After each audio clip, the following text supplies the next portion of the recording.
Asia cup কি শুধু ভারতেরই?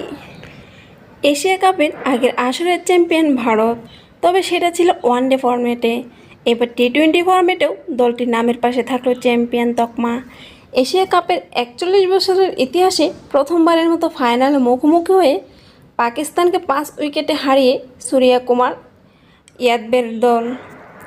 Dubai আন্তর্জাতিক স্টেডিয়ামে টসে জিতে পাকিস্তানকে ব্যাটিংয়ের আমন্ত্রণ জানায় ভারত। ব্যাট করতে নেমে দারুণ শুরু পায় পাকিস্তান। দুই ওপেনারের ব্যাটে ভর করে 84 রানের উদ্বোধনী জুটি পায় তারা।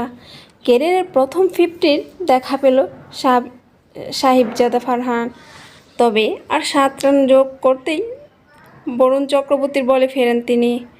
এশিয়া কাপের আগের 6 ম্যাচে ডাক মারা সাইম আইয়ুব এই ম্যাচে ফেরেন 14 রানে। তৃতীয় উইকেটে 0 রানে আউট হন মোহাম্মদ হারিস। এরপর 46 রান করা ওপেনার ফখর জামান ফেরেন বরুণের দ্বিতীয় শিকার হয়। হুসেন তালাতকে সাজঘরের পথ দেখান অ্যাক্সার প্যাটেল।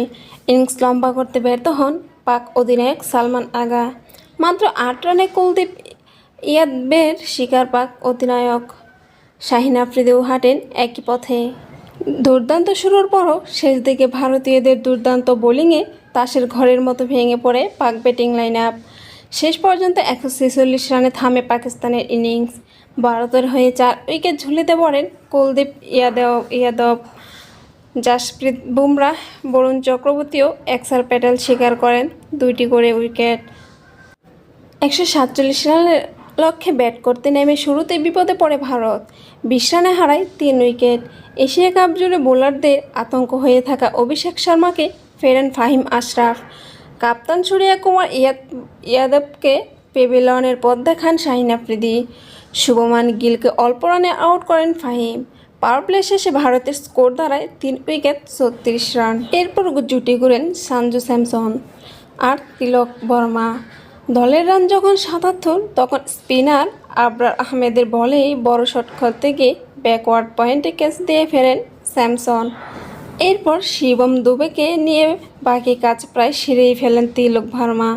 জয় থেকে 10 রান দূরে থাকতে ফাহিমের বলে প্যাভিলিয়নে ফেরেন 22 বলে 33 রান করা দুবে। দায়িত্বশীল ব্যাটিংয়ে প্রদর্শন ছিল তিলকের ব্যাটে।